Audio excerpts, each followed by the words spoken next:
Thanks, folks, for being here tonight. I am thrilled to get to moderate this debate between John Doyle and Destiny. So, thank you for being with us, Stephen. ADA compliant ramp here. Let's go. Okay, well, thank you to all the Penn State Patriots for turning out this evening. I appreciate you being here. I have to extend my personal apology for the delay. That was not actually Destiny's fault. That was my fault, because when James here from Modern Day Debate told me in advance the debate questions, I was completely caught off guard, and so I had to take the better part of the evening and prepare myself. So Destiny did me a personal favor by taking the blame for that, but that is not actually what happened. And so I would like to thank you guys for being here. Thank you to Uncensored America for hosting the event. They've been doing a lot of great work. Thank you to Stephen for taking time away from streaming to join us this evening via live stream, and we will essentially, I guess, jump right in. So the question this evening is, of course, Kamala versus Trump. You know, as a political moderate myself, I actually view presidential elections as a referendum on the incumbent party, and we are in somewhat of a unique circumstance given that Joe Biden has not really been leading anything, even though he wears the title of president, but instead his successor, his right-hand man, who spent the last 4 years signing off on everything that they've done together, the fruits of their administration, is now on the campaign trail looking to succeed him in becoming America's next president. I don't know what she would like to be the president of, given that it has become abundantly clear throughout this administration, under her watch, that we don't even have a country anymore. If you remember the issue which launched Donald Trump's presidential campaign in 2015, it was the issue of immigration and sovereignty. America had been expressing anxiety about this issue since the 1990s. Nobody had offered them a political solution until Donald Trump descended from the golden escalator and did so. So he gets into office, and we saw historic actions that worked at combating mass immigration, such as the Remain in Mexico policy, the ending of catch and release, $20 billion moving towards the border wall, actually allocating funds to build the border wall. He signed Title 42, which reduced immigration to near all-time lows during COVID. He implemented programs to standardize and professionalize deportation methods, which Obama in his final years sought to relax and destroy. Biden, on the other hand, when he gets into office, there are 302,000 encounters along the southwest border in December of 2023 alone, which is an all-time high. You see that being up 31% from November, up 13% from December of the prior year, which was the previous all-time high at that point. And yesterday we learned that 600,000 illegals are in this country now with criminal records, including 14,000 who have been convicted of homicide, 15,000 who have been convicted of sexual assault. And the Biden-Harris administration have lost track of more than 250,000 migrant children, according to the DHS, the Department of Homeland Security's Inspector General. So Democrats took a look at this mess, and they decided they would try to ram a bill through Congress written by 2 Democrats and 1 Republican. The GOP caucus outright rejected this bill because it would have allowed for a minimum of 1.5 million asylum seekers and a maximum of 3 million, and it would write into law catch and release, among other things, that would weaken our southern border. So Republicans in the House, of course, rejected this bill, and Democrats, of course, did this out of political desperation, and now they're claiming that Republicans killed this bipartisan bill for political reasons. That's false. They killed the bill because it's simply a bad bill.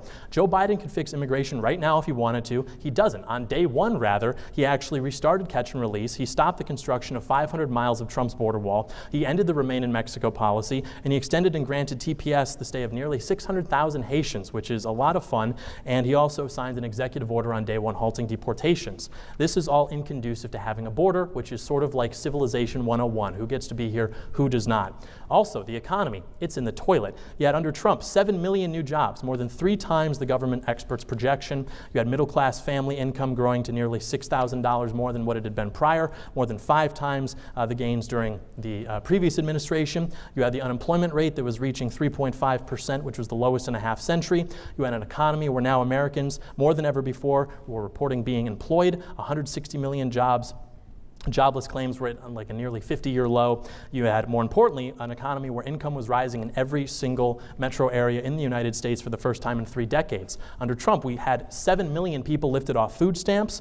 Income inequality was falling for 2 straight years, which is the largest amount that it's been in over a decade. The bottom 50% of American households saw a 40% increase in net worth. Wages were rising for low-income and blue-collar workers, a 16% pay increase. And with Donald Trump confronting trade competitors around the globe, America was creating 1.2 million manufacturing and construction jobs. How did we get here? Was that by chance? Of course not. Donald Trump was removing 22 regulations for every one his administration was writing. The Republican Congress passed the Tax Cuts and Jobs Act, which put more money into businesses and into the pockets of consumers and the American people. which of course allowed for more economic growth, and we had Donald Trump as our president. He was the cheerleader for the economy and industry, and small business confidence was reaching historic highs, the highest they'd been since 1938, all under Donald Trump. At the end of the Obama administration, non-residential equipment and structure investments were at near all-time lows. Following the passage of the Taxes and Jobs Cut Act, they were soaring to near all-time highs. Under the leadership of Donald Trump, the economy was secure. Compare this with the Biden administration. You've got 20% inflation, consumer confidence is in the toilet. Since the end of the pandemic, prime-age working labor participation remains at historic lows, while a majority of jobs that have been created on net have all gone to immigrants. The job growth that Biden says he takes credit for, all of the jobs that we've made in the recovery from COVID, on net, all of those are going to immigrants. None of those are going to Americans on net since 2019. And if you look at a survey from Red Balloon and Public Square from 80,000 small businesses, they find that 40% of business owners have recently been forced to delay payments, 70% are putting staffing and expansion plans on hold, 64% believe that we're headed towards stagflation, and half say that definitely or probably they will not survive another 4-year term under the Biden-Harris presidency. The Biden-Harris economy clearly is not working for the American taxpayer or for the American business owner. And of course, nothing matters if the economic growth that we have witnessed, to the extent that it even exists, does not go to the actual American people and does not actually work for them. As we'll discuss tonight, our economy under Kamala and Biden is one that works to fly illegal migrants into our country and one that works to spend money and sell weapons to other countries while American towns and American people are drowning under 10 feet of water. Joe Biden, yesterday, he said there's no more money for North Carolina, Tennessee, Georgia, all these people who desperately need support right now. But in the last 2 years, we have given $175 billion to Ukraine. Why? Literally why? The border wall, the most pro-American idea in the last 10 years, securing America's border. Civilization 101, that was supposed to cost like what, $10 billion, but that was too expensive. Trump's mass deportation plan is supposed to cost $100 billion. I have to read about why that's impossible every day in the New Yorker, but we're sending $175 billion to Ukraine just in the last 2.5 years, which by the way is far more difficult mechanically, like laundering money to foreign countries, going through different organizations, keeping track of it. The point being, I pay taxes, you pay taxes. Wouldn't it be nice for a change to see that money actually going towards the interests of American people instead of to the citizens of the world? Wouldn't it be nice for the American government to actually look out for you and not everyone else in the world while you foot the bill? I won't hold my breath, however, expecting answers to these questions because they aren't supposed to be answered. They have no plan. They don't have a plan because they are completely beholden to the political establishment. That's why things can more or less continue operating and the public doesn't understand how badly their president's mental state is until the first time they wheel him out for a debate and people realize how gone this guy is, because the White House can more or less continue to run because Joe Biden is not actually in charge. And there's no plan but to continue the managed decline of our country. She even had no policies on her website until literally 5 minutes ago. And if she does have a plan to fix everything, you have to ask, okay, why? What's going wrong right now? You're in office. You've been in office for 4 years. Joe Biden clearly hasn't been in charge. So who has been in charge? Why don't you fix these things now? And I mean, he even Trump owned up to his record in 2020 by saying that he will continue to do more of what has been successful. If Kamala is saying, well, there are problems, how is that then not an indictment of her, everything that's happened in the last 4 years? And look at what's happening today. We've got hurricanes destroying towns, destroying livelihoods, $30 billion in property damage, 160 people dead. What does Joe Biden say when asked if he has any words for the victims of the hurricane? He says, well, we've given them everything we have. They say, can we give any more resources? He says, no. Okay, so the commander-in-chief is missing. What about Kamala? She has this opportunity as his second in command to display and coordinate a field response, display leadership, use the power of the federal government in ways that she only and uniquely has access to, quelling any doubts that we may have about her leadership capabilities, but she didn't. What she did instead is basically just take staged photographs on a plane instead of going to actually visit the people impacted by the hurricane, which is what Trump is doing. Trump is down there on the ground right now, distributing resources, telling people that the American people have not been forgotten about, taking care of these things. Just like in the aftermath of the September 11th attacks, the deadliest in American history, Donald Trump was on the ground, putting his guys to work, taking care of American people 15 years before he would even become president. And he's on the ground doing the same thing today. Kamala Harris is simply incapable of leading. She's not intelligent, she's not competent, she's not brave, she doesn't have the charisma. She's just the current face of the establishment. Everything that they do, it's all talk. That's what Trump talked about. All talk, no action. She is just the incumbent role of that. She has no agency herself. She will simply continue what has been going on for the last 60 years in this country. And they will never forgive Donald Trump for convincing the American people that it didn't have to be that way, that it doesn't have to just be this managed decline where everything is more expensive yet less in quality, and you're now working and you can't afford to go to school and let alone graduate and find a job, and because they're all on net going to immigrants, they will never forgive Trump for challenging these political orthodoxies, let alone successfully. And so it's really not so much a question about Trump versus Kamala. It seems to be much more Trump versus whatever has been happening in our country for the last 60 years. And Trump is the only successful candidate of any of these political orthodoxies to be able to break free from them. And Kamala is just the incumbent candidate with the blessing and backing of the entire political establishment. So if you want things to continue how they've been going for the last 4 years, and broadly speaking the last 60 years, then you can support Kamala. But if you actually want to create opportunities that will meaningfully change our country and make it great again, then the obvious choice is Donald J. Trump for president. Thank you.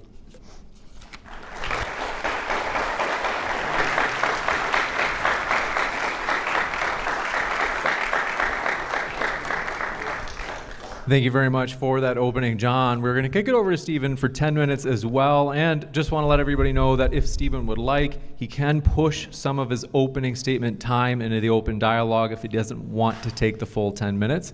Thank you very much, Stephen, for being with us. The floor is all yours for your opening as well. Real quick, James, can you guys hear me? I'm audible? Yes. Okay, cool. All right. Let me throw my timer on screen. Okay, I'm good. Ready? Yeah? Clear. Yes, Perfect. I think I heard a yes there. Yes. Okay. We have two parties in the United States, and right now, one of those parties lives in delusion. Conservatives rely on the ability to cast a huge net and to cover a ton of ground and to lie and lie and lie about every single topic they bring up. That's why if you try to ever actually force a conservative to own a particular position, they will pivot away from that and go to some other position where they will lie. Okay, most of the people that, for instance, I'm debating on these types of debates now don't believe, for instance, that dinosaurs existed. If you look at things like, I believe, the response to the recent disasters was brought up in North Carolina. If you look at the responses from DeSantis, if you look at the responses from Kemp in Georgia, if you look at the response from Collins, everybody is saying we are getting exactly what we need. Joe Biden has called these people already. It is a lie that Donald Trump is pushing. It is a lie that conservatives like John Doyle are pushing, that states aren't getting what they need from Biden. This is just not true. Google.com, search for it. Governor's response, recent disaster, governor's response, hurricane. It's not true. Everything he says is a lie. Now, on the contrary, there has been Donald Trump who has refused aid to states before. There are reported conversations with Kushner saying that Donald Trump wanted to withhold aid from people. Initially in California, when the wildfires were happening under his term,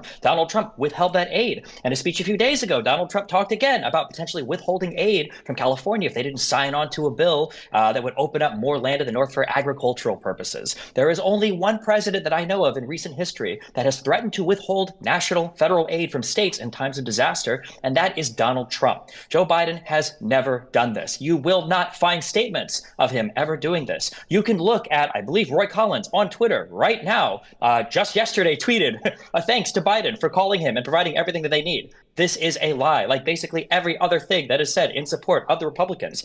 And even ignoring all of the policy, we can even say, fine, maybe they might have a better stance on the border. They don't. Maybe they might have a better stance on the economy. They don't. Maybe they might have a better stance on foreign policy. They definitely don't. Fine, maybe they do, but even if they did, Donald Trump wouldn't be the guy that would be able to get anything done. Donald Trump was not able to get funding for the wall. He wasn't able to build the wall. He ruled like a dictator with executive order. I think he built an itty-bitty fence, and then he walked away with his tail between his legs, and he called that a victory. So if you did want a wall, if immigration was something that was scary to you, why would you rely on Donald Trump, who was a massive and total and utter failure in his administration, where both sides of Congress are controlled by his party, to do anything? Why? He wouldn't be the guy for it. He was incapable of doing it. And he was only able to have such good numbers because he was able to rely on COVID to shut down the border with Title 42, and he was able to rely on the fact that a lot of people were sick and didn't feel like making the journey to the United States. And you can tell because if you look at that graph that he lies about, that he shows at events where he says, this is when I left office, he actually left office like about a year later when the immigration numbers are starting to spike up again. So if immigration is your issue, Donald Trump's not the guy to solve it. He can't work with Congress to pass legislation. There was a big bill on the border from Langford that Doyle, for some reason, called Democrat authored. This bill had widespread support among Republicans until Donald Trump came and shut it down. Interviews with Langford confirmed this. You can watch a speech with Ted Cruz where he says this. You can watch McConnell talking about it in the Senate where he confirms this. Nobody is debating this seriously except for the people, the sycophants that try to carry water for Trump outside of his administration. I say outside of his administration because nobody from his last administration is left. How do you have all these people? You know, you look at the people that he surrounded himself with. Where are they at? Donald Trump won in 2016 running on a ticket with Vice President Mike Pence or ex-Vice President Mike Pence. Where is Pence? Why isn't he running anymore? Oh, because when he was in office last, Donald Trump basically watched and tried to get him killed when he was at the at the Capitol building trying to certify the election. Donald Trump sat by and he watched for 3 hours. You want to talk about a dereliction of duty or an absent commander in chief? He sat by and he watched while the Capitol was rioted, while it was taken over for 3 hours, doing absolutely nothing in the attempts to maybe win the election because the people would be too scared to certify it after he riled his crowd up and he sent them out of the Capitol.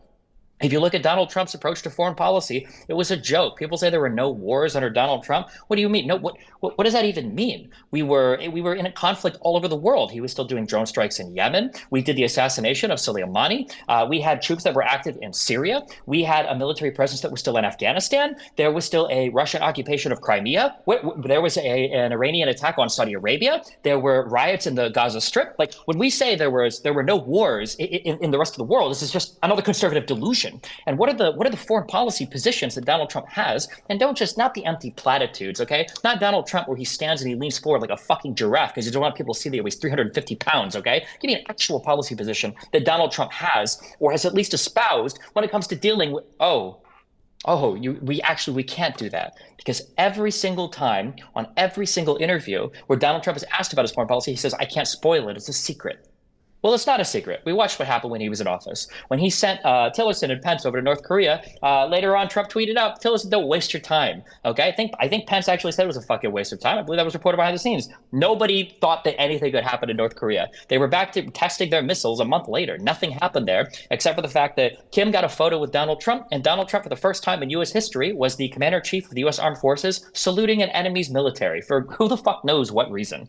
Let's see. Did he have a good success in any good success in Syria? Well, let's see. He completely and utterly ditched our allies, the Kurdish fighters that were fighting alongside the FSA against Bashar al-Assad, somebody who engaged in chemical warfare against his own citizens enough that Trump saw fit to bomb an airport. Was that also another action that wasn't a war or wasn't part of military conflict? I don't know. It's hard to keep track of what conservatives consider what, because it seems like they got a double standard for literally everything. And when I say double standard, I mean an actual human standard for Democrats and actually no standard for Republicans.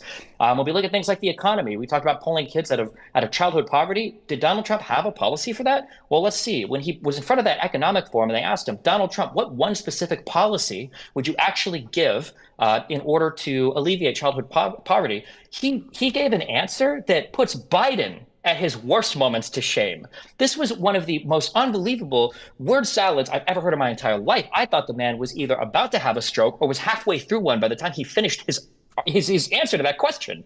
But again, Republicans have absolutely no standards. They do not live in reality. They think that oil is a self-replenishing thing that comes from the ground because dinosaurs weren't real. Half of them think the Earth is 6,000 years old. We had all these predictions about COVID and the mRNA vaccines and the Chinese-made virus in the lab that didn't come true. Nothing the conservatives have said has come true in terms of all the fear-mongering they did. Nothing. We had 4 years of Biden. Where's my communism? Where was the destruction of the country? It's not here. We've got Donald Trump who wants to come into the next administration to do what? Put 10 or 20% tariffs on everything? What, is he going to go back on the U.S., Mexico, Canada, the North America Free Trade Agreement, the one that he was so proud of that superseded NAFTA? Is he going to destroy that so that he can tariff everything? Or is he just speaking empty platitudes? Or, more likely, does Donald Trump not even really know what a tariff is? Does Donald Trump know the difference between a trade deficit and a budget deficit and our national debt?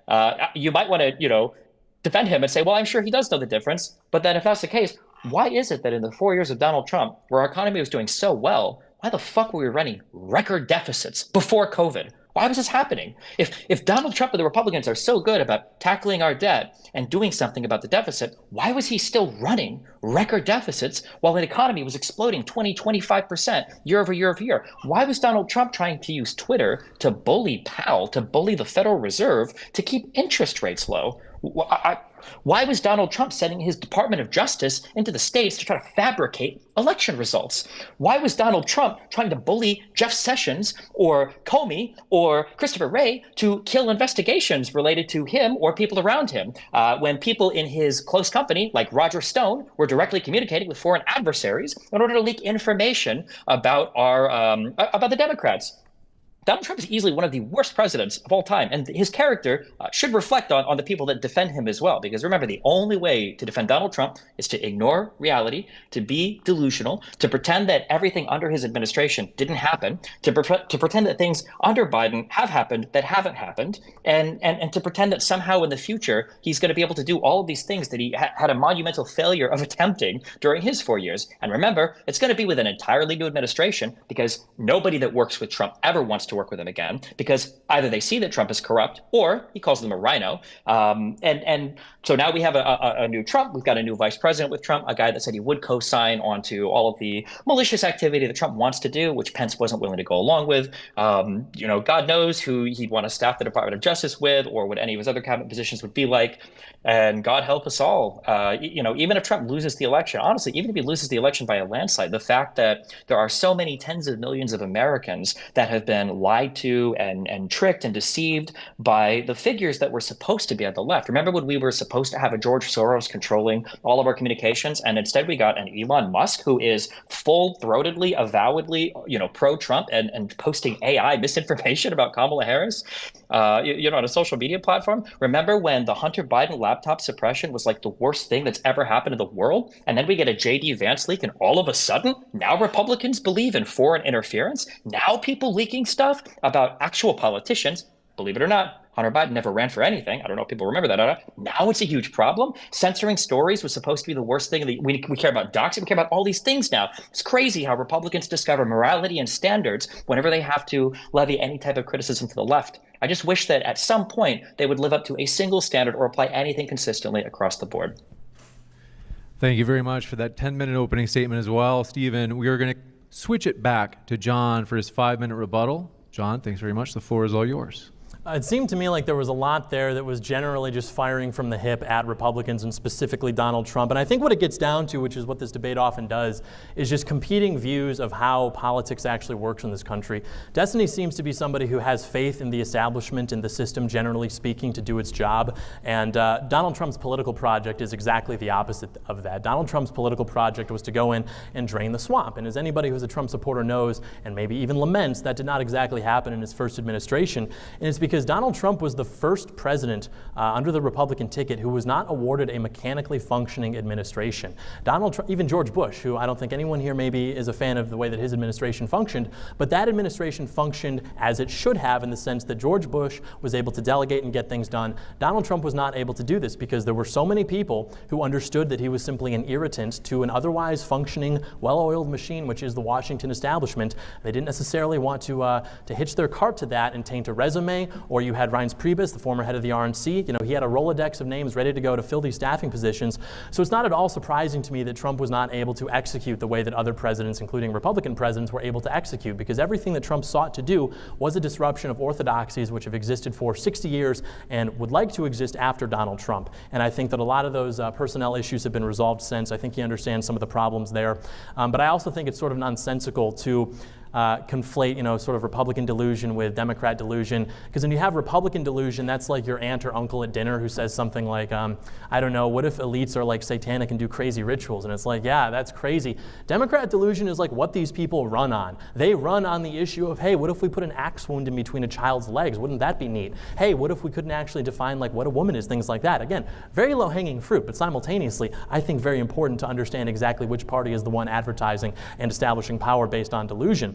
And so I didn't really hear much that was addressing the points I laid out directly in terms of why Trump did X. It was successful. Biden undid X, and now we are experiencing bad results because of that. And so in terms of Trump's staffing issues, again, you have an incentive there to not want to hitch your cart to that, whereas Kamala Harris had the highest overturning rate for her White House staff in history. It was like 92%. 92% of people who were working for her went away. They said, no thank you, no more. What kind of leader is it where people who are the closest to her, working for her, in proximity to her, with no other incentive, no other obvious lily pad? I mean, you're working for Kamala Harris. That's maybe the future president. That's the vice president. They still left those jobs because working for her was such a nightmare. So the idea that she could somehow command and be a better executive than Donald Trump is just complete nonsense. Moreover, we haven't even heard that case. All we've heard is that Donald Trump is bad because Republicans are delusional or things like that. The tariff policy, I don't understand why we're against tariffs. Tariffs are like as American as apple pie. Every man who's on Mount Rushmore was a protectionist. 95% of all imports during the height of America's economic growth in the 19th and 20th century were tariffed. Biden even kept the tariffs that Trump implemented, so if they were so bad with the Chinese imports, I mean, you would think that he would have repealed those, but of course he didn't. He held on to them. So I think that, the president is the executive. He doesn't have to necessarily pass bipartisan legislation to be an effective president. He is the executive, the chief executive. Sam Francis once said that there are two parties in D.C. You have an evil party and a retarded party. And occasionally, those two parties get together and do something evil and retarded, and we call that bipartisanship. I think that's actually true. I don't think bipartisan legislation is an accurate measure for what makes a good leader.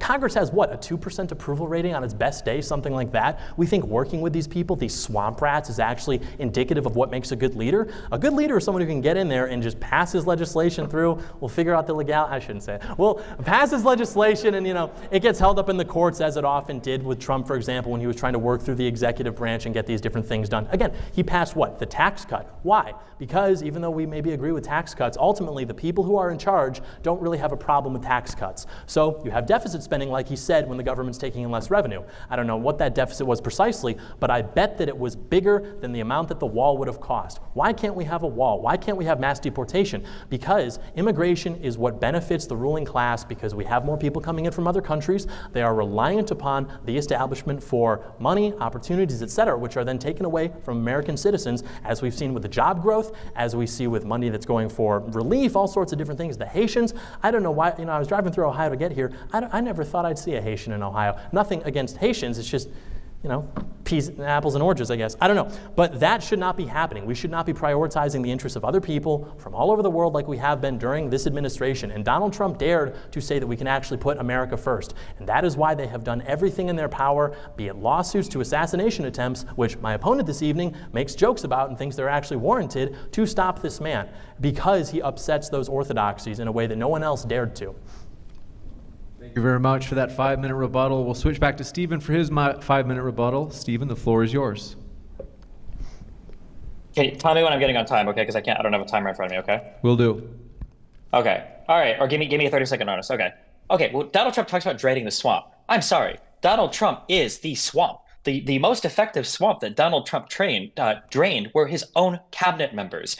When every single person around a guy, whether be it his personal people like Cohen, be it his own cabinet members like Rex Tillerson, people like Mike Pence, be it his own family members or his wife like Melania, who doesn't want to even be fucking seen with him, whether it's other people in office who are begging him to call off the rioters on January 6th, like when him and McCarthy got into a fight on the phone.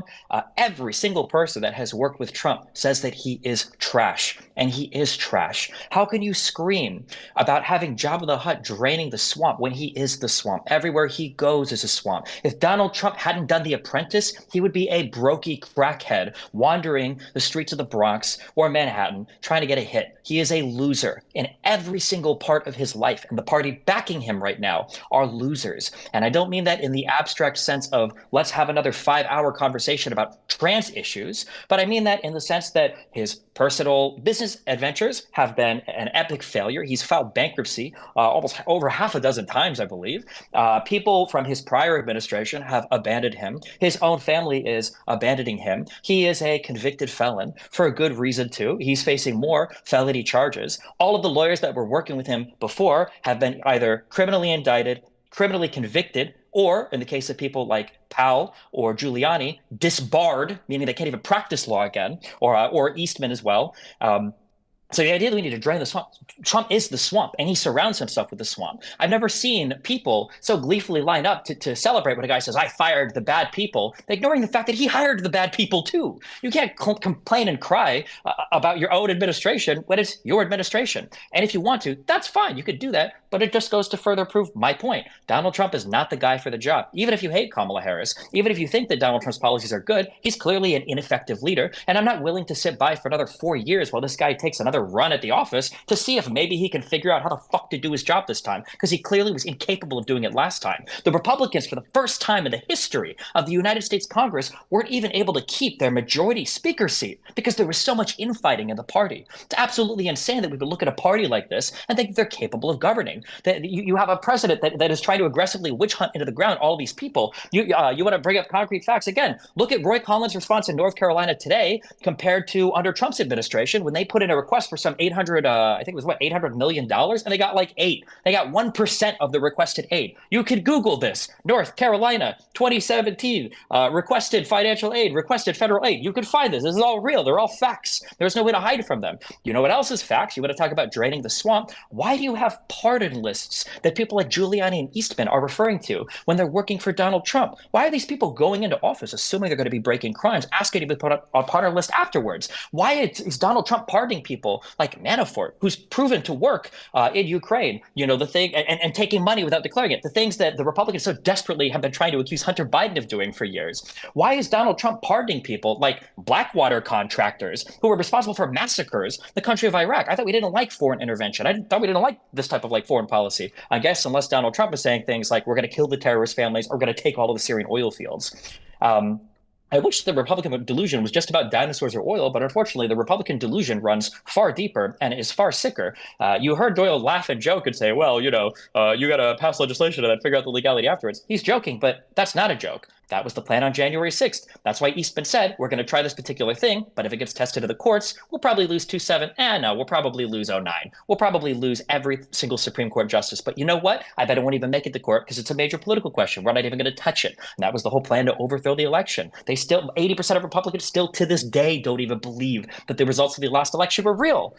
So unfortunately, the delusion goes much further. You want to talk about what is a woman? Well, right now, according to a conservative, a woman could be a fucking fugitive of her state if she is crossing state lines because she might be going after an abortion. A woman might be somebody who you can track at the border if she wants to drive into another state that has legalized access to certain types of contraceptions or certain types of abortion procedures because you don't want her to be able to have an abortion. 30 seconds. I mean, the idea that Republican delusion, doesn't run as deep as it does and isn't deeply rotting, not only in a character and moral sense, but also just in a procedural sense, is laughable. Again, you want to talk about Donald Trump, and the fact that tariffs are great. I don't know where that 95% number came from, but Donald Trump's big crowning achievements were tax cuts, which was deficit spending, and renegotiating the NAFTA agreement into the U.S. Mexico-Canada Free Trade Agreement, now which he wants to completely destroy with tariffs. So even the little bit that he did accomplish was either just deficit spending like they accuse Democrats of doing, or something that he wants to blow up as soon as he gets into office anyway.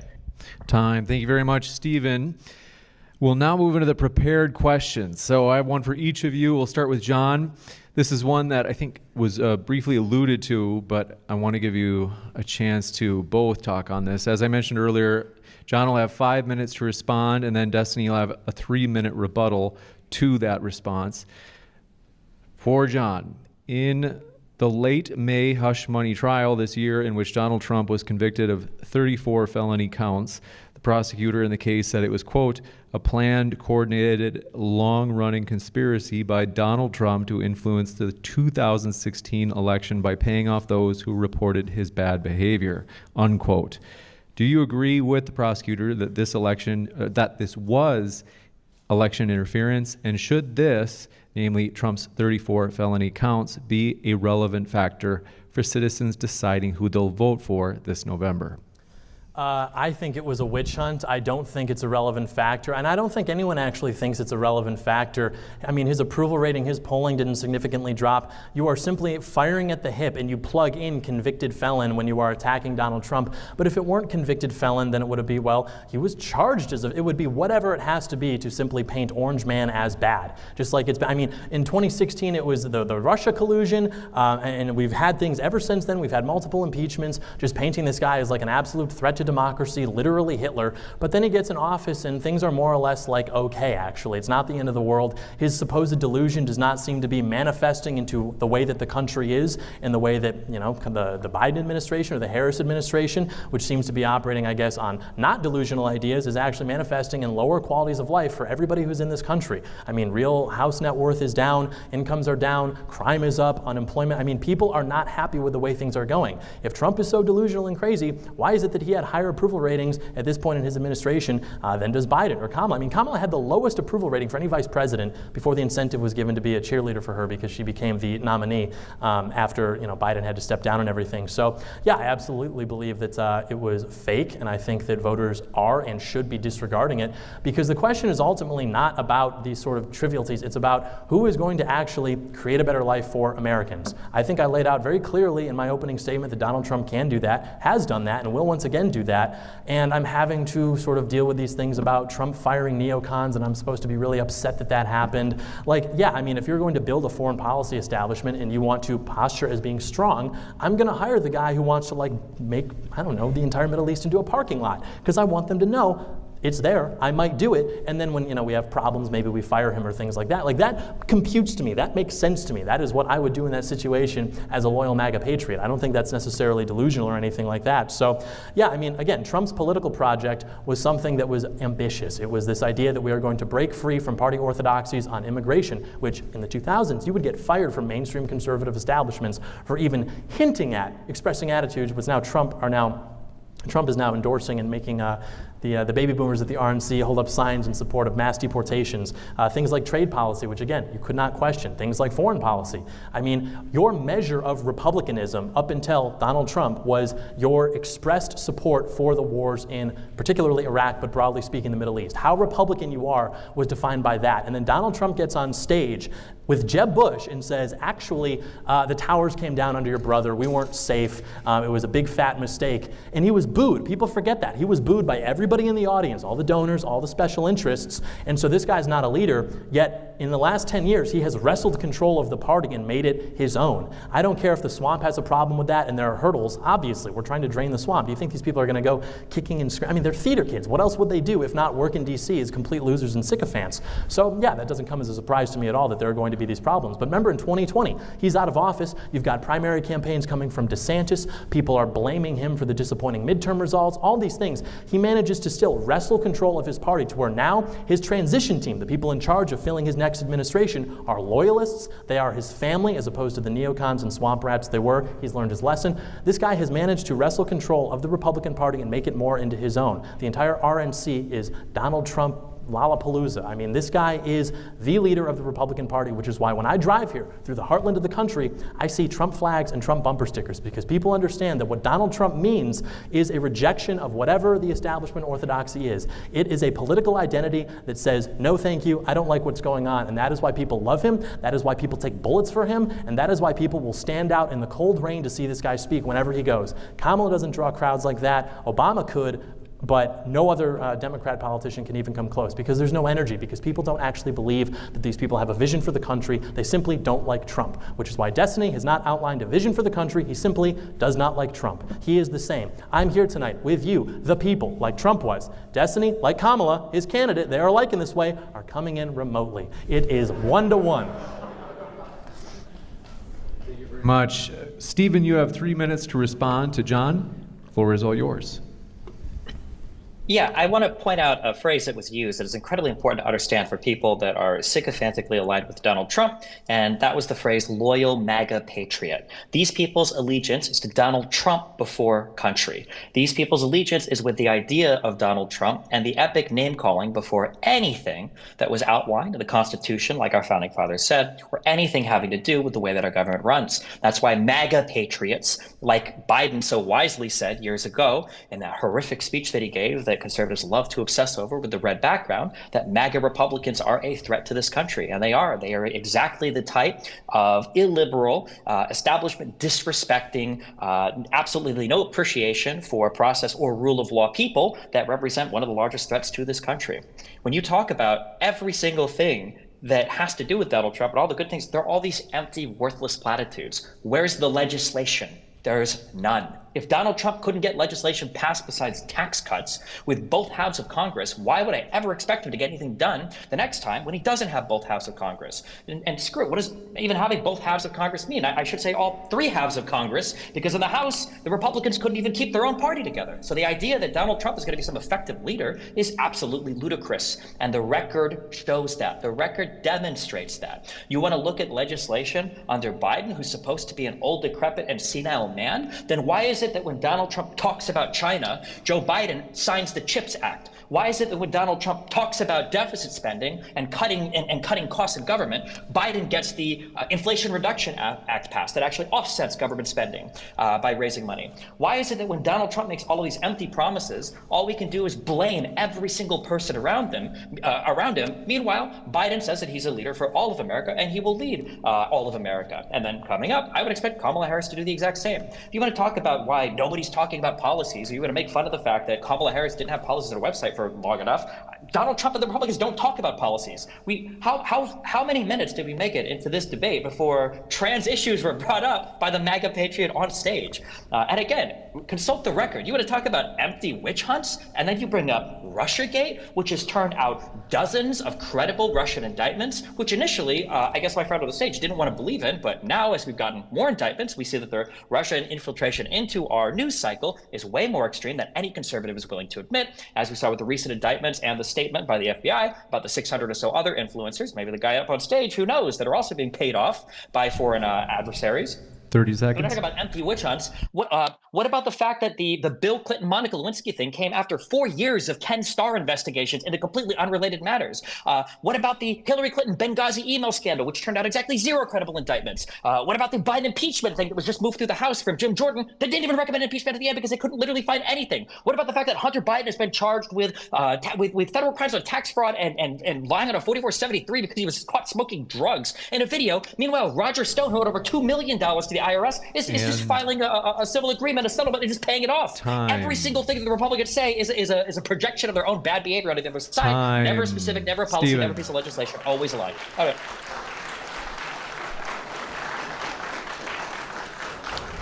We now have a prepared question for Stephen. He'll get 5 minutes to respond, and then John likewise will get 3 minutes to respond to what Stephen said. Stephen, aside from no taxes on tips, how can Kamala help mitigate the current heavy cost of living for so many Americans trying to make rent or mortgage payments? In other words, are there any sort of blanket policies that might help those who don't make tips? For me personally, I don't know if the tip thing is ever going to pass. For me personally, I think that expanding zoning is probably one of the most important things. I know that Kamala has talked about giving a large credit to first-time home buyers, which would obviously help people that haven't purchased a home before and people that aren't in real estate investing purchase a home. And I know that they've also talked about expanding things or making permanent, rather, the child tax credit for families, and people, especially with children, are some of the people that need homes the most. So ideally, that sort of federal redistribution of wealth to poorer families, especially those with young children that need larger homes, are going to be able to utilize that money in order to buy more homes.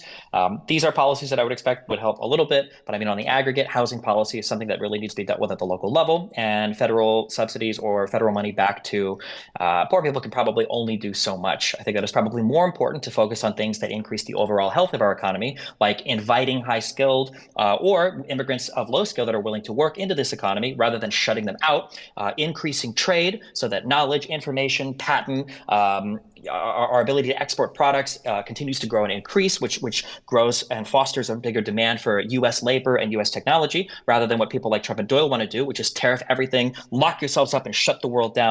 I think having a strong foreign policy where we can protect tradeways like the Suez Canal, like Biden did to the Yemens, to the Houthis more explicitly, is important, rather than running away from the world stage and giving it all over to Russia and China and hoping that they look out for our good. And I think that having a friendlier disposition towards the world, where you're willing to, help your allies and be a strong leader and foster good relationships that allow for trade, for education, and for people to, really travel from one place to another, I think all would help the economy in a larger way that would help people be able to afford homes, in addition to the explicit federal policies that they set out relating to tax policy. Stephen, thank you very much. We'll kick it over to John for his 3-minute rebuttal.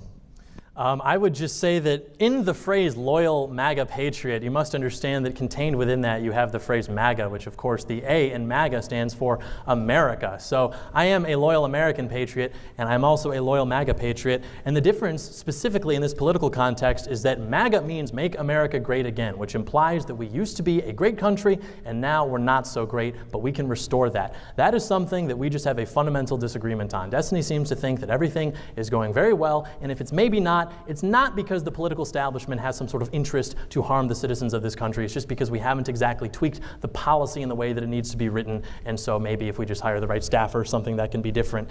In terms of the president not getting policy done, again, like I disbelieve that the Congress will actually pass legislation. I mean, famously, for example, Republicans can get tax cuts passed. Great. Democrats can get infrastructure bills passed. Great. These are not things that really, when it comes down to it, change the way our system works. I mean, you have money either being put back into our pockets or money being redirected into, I don't know, to stimulate the economy because they tend to like the demand side of the curve a little bit more. The president is the chief executive. Donald Trump can get in there and he can still legislate through the executive branch and get things done because his job is to enforce laws. The laws are on the books. Joe Biden's administration is giving orders to those bureaucracies to not enforce those laws, to literally remove barricades from the southern border that were otherwise there so that migrants can come into the country illegally. And again, he ended on day one, catch and release. These people are just in the country. They're criminals. They're some I assume are good people. But the point is, we don't know who these people are, and our government should be accountable to the American people. I mean, even as someone who's pro-democracy, I should think that you should appreciate that more so than this idea that we're somehow reliant on immigrants, let alone for labor or something. I believe in American exceptionalism. I don't think that we need anybody else in the world to show America how to build a society. I think that the West, broadly speaking, built the modern world. I think we have plenty of people here. I don't think that we need these people coming over from other countries to take jobs that would otherwise go to Americans, especially when American college graduates can't get jobs. They're sitting through multiple interviews if they're even lucky to get interviews. They're not able to work in the fields that they go into college for, and so I don't think it's very patriotic to then take those jobs and offer them up to whoever wants to come over here from China or India or wherever. Thank you very much. We are going to jump into the open dialogue. This is 10 minutes. Gentlemen, thank you very much. I'll let you take it from here.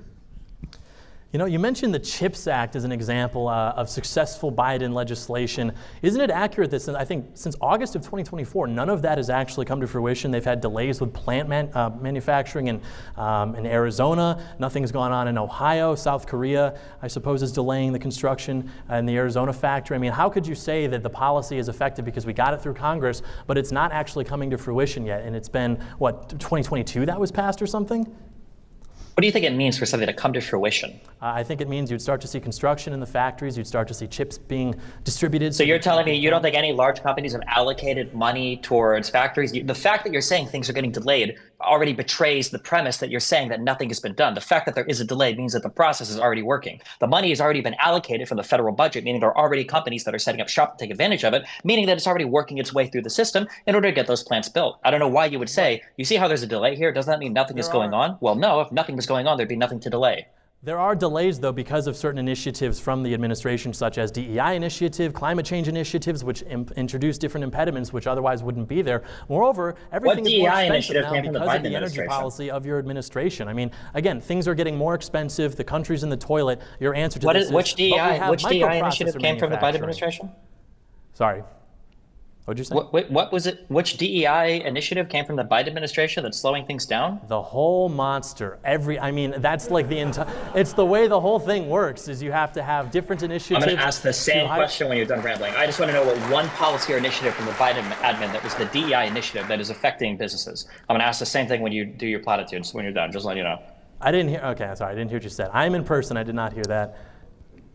What DEI initiative? What specific policy? What specific regulation? Yes, I know. You're asking me for a source. Law? I am not in front of my laptop. I cannot exactly name. I didn't ask you for a source. Do you deny the existence of those sources, though? Are you saying there is no initiative? There is no DEI initiative or climate change initiative? I'm just making that up. There are no impediments. It would be the same under this administration as it would be under the Trump administration. Okay, well, the audience can decide for themselves. Like I said, it's empty platitudes. It means nothing. DEI initiatives, climate change initiatives, like none of these words are boogeymen. They mean nothing. You're just saying things that are supposed to be spooky and scary. Again, do you deny the existence of those? Just because I can't name specifically, those just don't exist. There's no DEI initiative. There's no climate change initiative. It's all just nonsense.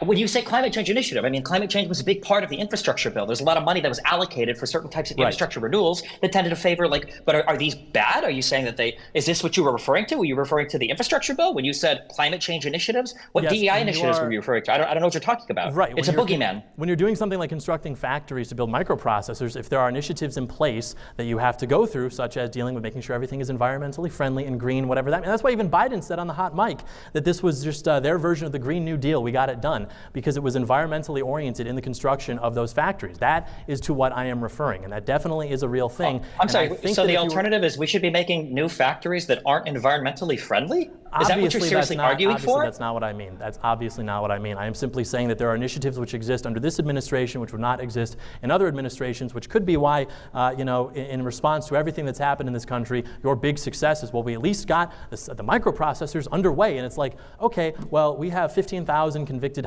murderers now who are in the country through the southern border because your president removed barricades that have enabled these people to now just flood into the country from we don't even know where. You know that 15,000 number, you're not accurately citing that, right? That 15, first of all, I think the number is 14,000, and that is with the totality of non-citizens that are in the country that have committed a violent crime. They didn't all come in the 4 years that are Biden. You're just making that up. You can Google 14,000 homicides or 14,000 violent crime and look up that number to pretend that they all came in. Also, they all came in through the southern border where the federal government, by the way, has exclusive purview to do immigration policy. That's where they all came in from. How would you even know that? Are they just watching them come in and writing them down in a notebook? And then, even the premise of this, again, is ridiculous. It's all like boogeyman bullshit. If you care about the border so much, why are you happy that Trump blocked the bill?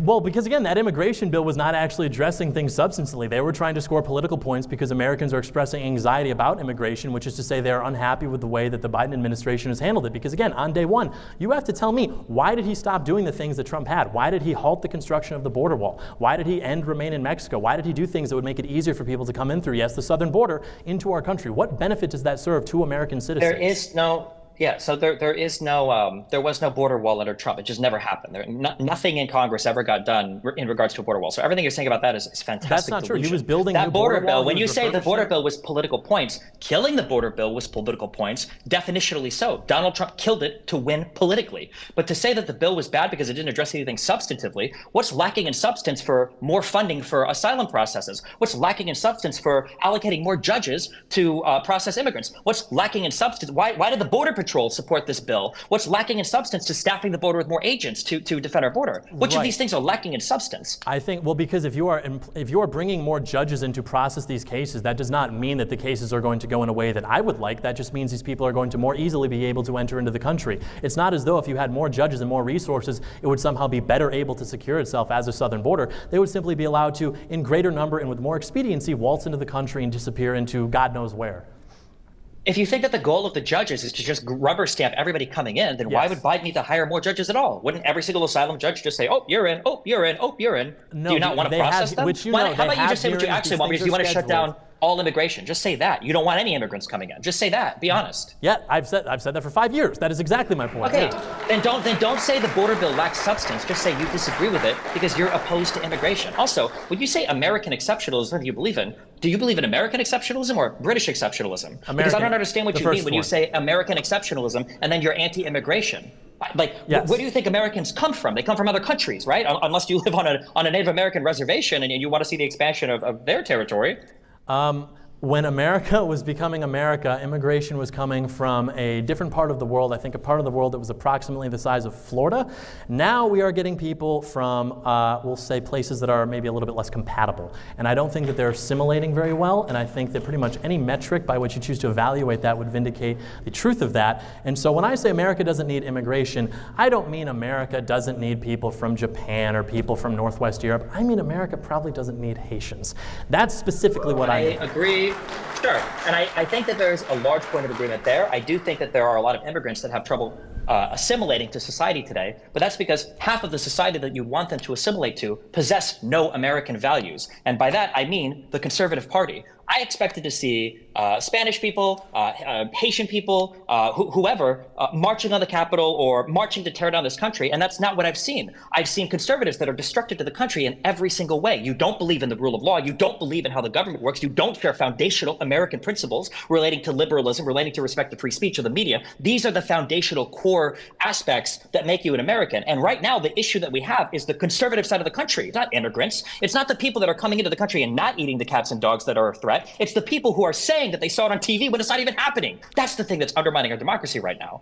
I don't think that's true. I think that's the party which seeks to The party which seeks to conserve the Constitution is the one that, not coincidentally, is the one that's more aligned with voters which come from parts of the world, like I said. I mean, you can even see the data on this. The more conservative you are, the more likely you are to have been in this country in terms of your bloodline for a much longer time. You're talking about people from Germany, from the Netherlands, from England, from wherever. They are assimilated much more than people who are coming from India, from wherever. And so, yeah, your ability to assimilate into a culture that is an outgrowth of Anglo-Saxon history is probably going to be linked somewhat to where you are descended from. And so, yeah, that doesn't come as a surprise to me at all. How many times has Biden or Kamala said that they wanted to suspend the Constitution? Your party is the one writing about that, though. Obviously, I don't expect like I'm Dark gonna ask the same question again. Obviously, I don't expect Dark Brandon to come out as the commander-in-chief and be like, we're going to suspend the Constitution. But there are people still. In the New Yorker, they just wrote a piece. This guy had been writing for the New Yorker for 30 years. The New Yorker isn't Biden or Kamala Harris. The point is the sentiment is coming from your side. So then the answer was Biden and Kamala have never said that. How many times on Truth Social has Donald Trump said that he would suspend the Constitution? And you have the audacity to say that the Republicans right now are the ones who care about rule of law? Yes. You yourself are talking about undermining the entire structure of the government by having legislation from the executive. The executive legislates. He can do things with executive order. That's not part of the American understanding of how our government is supposed to work. And you're talking about a guy who's saying he wants to suspend the Constitution. What part of this is American? It's in the Constitution. I mean, Lincoln did it. FDR did it. You can certainly wield the power of the executive branch in accordance with the Constitution. The point being, I don't expect the leader of the party, be that Biden or Kamala, to get on stage and say the quiet part out loud, so to speak. But their Department of Justice still is going after patriots. They are still allowed to, in their media, write about how we should throw the Constitution out, as they just did in the New Yorker, a very prestigious publication, because the Constitution obviously can't stop somebody like Donald Trump, who is obviously such a horrible person. Therefore, we need to burn the Constitution, which apparently you are suddenly so in favor of, if it means that we can stop Donald Trump. I mean, they've said that he's, a threat to democracy for like 4 or 5 years now? He was in office, and that's not what that's not what ended up happening. He left office. That is what ended up happening. He tried to prevent the peaceful transfer of power by trying to defraud 7 states. That is exactly what happened. And then he failed, and he lost, and eventually he got kicked the fuck out. Right. When you say the DOJ is going after patriots, do you acknowledge that Donald Trump called Fox News and said, why isn't the DOJ indicting these people, that the DOJ needs to go after these people? True. Do you acknowledge that Donald Trump has tried to give direction to his DOJ in a way that you wish Biden was ever on record doing? Do you acknowledge that Donald Trump has given direct direction to the Department of Justice to go after political adversaries? Do you acknowledge that's reality? I would use a different word than political adversary. I like it when the Department of Justice goes after disloyal R's. I don't like it when they go after MAGA patriots. That is sort of my axiom for viewing that. You're an authoritarian, I don't think that that's actually hypocritical at all. I think that it's completely in alignment with what needs to be done. Okay. I mean, You're an authoritarian, right? Yeah, nothing about you is compatible with this country. If any sane immigration policy was ever created that tried to keep people away from this country, that were antithetical to the idea of the American project, you would be at the top of the list in never being allowed here. Because what you believe in, what you want, is something that's more akin to the leadership structure of all the countries that you criticize. For some reason, you fall into the trap of thinking authoritarian dictatorships are good when I like the authoritarian dictator. But it's such an unbelievable position to sit here and say that the president of the United States should be allowed to direct the DOJ as long as he's going after the people that I think are really bad. Like, what an insane position to try to unironically defend while also pretending to be an American. It's insane to me. I don't think it's insane at all. I think it's what's happening right now under this administration. A really pithy response, John, and then we've got to wrap up. Every immigration act up until the Hart-Celler Act in 1965, which was described as the greatest gift from the Kennedys to the Democrat Party, took into account the founding demographics, the American demographics of this country. The reason now, if you express attitudes that are antithetical to immigration, that you get pushback, is because this country is not the same as it used to be. We have had 60 million people come to this country since 1965. We are now at record highs for a percentage of our overall population, which is foreign-born. The people here are not American. So yeah, it doesn't surprise me when a guy comes out and says, hey, we should probably take it easy on immigration. I don't know if these people are compatible with American culture, that these people who are now enfranchised as if they are equal to Americans are going to push back against that. It doesn't surprise me at all.